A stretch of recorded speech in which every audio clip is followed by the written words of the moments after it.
Alright, what's going on, everybody? This is CC3 here, back with a brand new video. The Final Four is now set. Over the weekend, we had the Sweet 16 and Elite 8 games. And the Final Four is set for next weekend in Houston. We covered the Sweet 16. Now we're going to be covering the Elite 8 games. First up on the block is FAU and Kansas State. This game was a nail-biter all the way to the finish line. As we know, FAU is one of the Cinderella teams in the tournament, per se. Only lost really like 3 games on the year. Out-rebounded Kansas State considerably. Let's see. However, they had 22 turnovers compared to Kansas State's 12.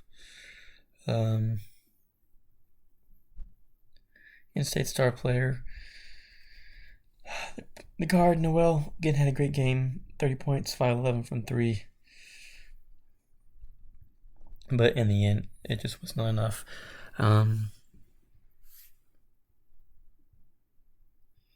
So at the end of the game, FAU goes up by 3, right? And so Kansas State, however, has a good amount of seconds to go put up a 3-point shot. And Noel had a bit of an opening, but I guess they wanted to run a certain play or get it to a certain player.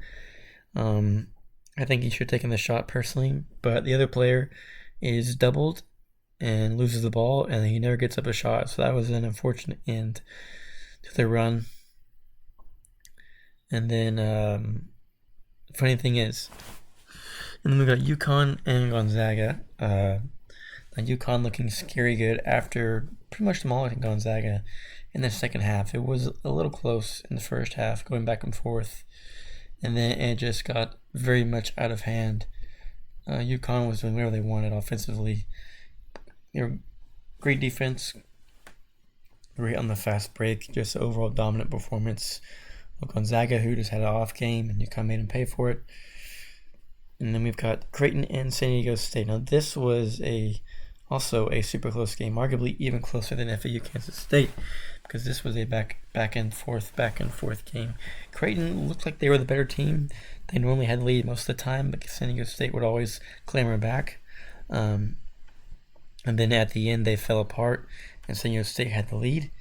But then in a full court press from the sideline, San Diego player throws it in, goes right over the hands of a fellow player who caught a little bit of a trip, and so it goes right over his hands into the waiting arms of number 55 from Creighton. I forget his name.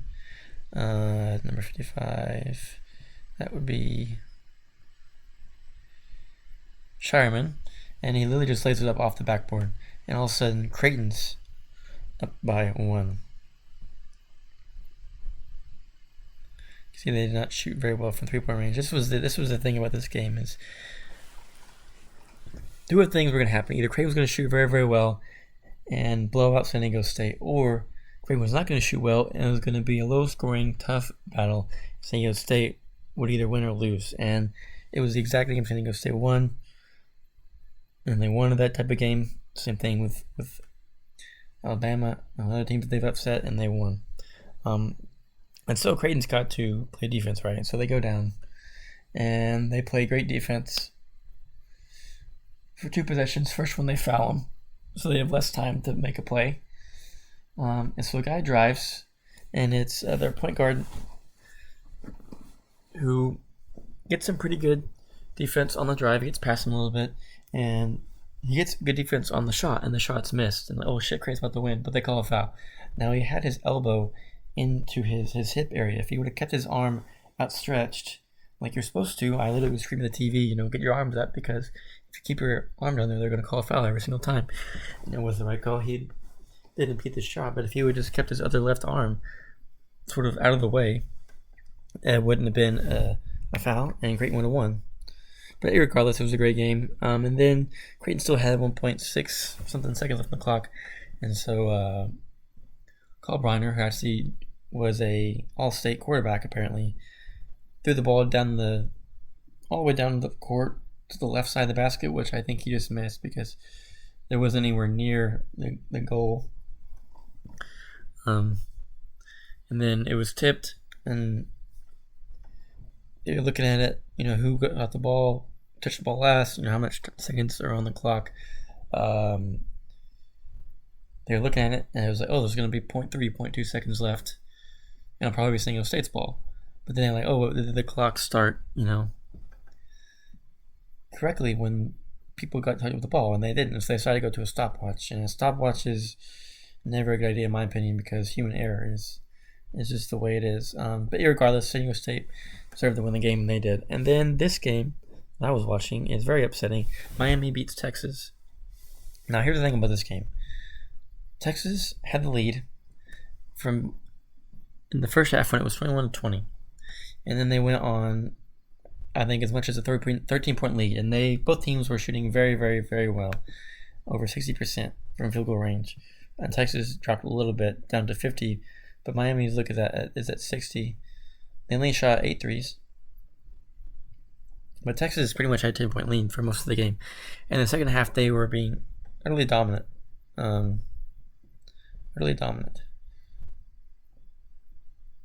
Marcus Carr, 3 of 8. It's not too bad.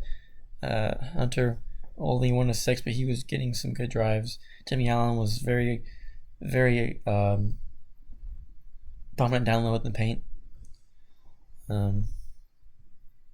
Cunningham off the bench played pretty well. Jabari Rice obviously played very, very well. But then in the last 8 to 5 minutes, Miami didn't score a single field goal, but had 25 free throws. I'm literally telling you this. I have never seen a game or the outcome of a game be so drastically changed by the refs and the refs alone. It wasn't Miami finally hitting shots. It wasn't Miami finally playing good defense. It wasn't even Texas starting to miss shots. It was 100% absolutely the refs that changed this game to where, in truth, the Longhorns should have won this game by 10. But every time they would increase the lead to 10, tic-tac foul that shouldn't have been a foul was called, and Miami would start shooting free throws. As I said, they shot 25 free throws within the last 5 to 8 minutes of the game. But there was nothing being called on the other side of the ball. This is quite literally an officiating issue, and that the refs stole a much-deserved win because Texas proved themselves the vastly superior team, and then the refs changed the game. And this is not me whining and complaining as a Longhorn fan. This is the truth of what I saw. This was the worst ending to a game, and I personally feel cheated. It was a horrible stain on a great March Madness tournament. Miami does not deserve to be there. I hope UConn blows them out of the water, to be frank. Thing about this, though, is FAU, San Diego State, and Miami, all 3 teams. It's their first time in the Final Four. FAU had never won a March Madness game until now, so they're been on an undefeated run so far. This is also the first time in March Madness history that a 1, 2, or 3 seed is not in the Final Four. I personally would like to see UConn and FAU play, and then in the championship, and then whoever wins is anyone's game. It would be cool for FAU to win, being that they're a much smaller school and not one of these bigger basketball schools right here. But whatever. Just a little bit salty about that game. But other than that, this has probably been one of the greater March Madnesses ever. And we'll see what magic is left in the Final Four in Houston. So yeah.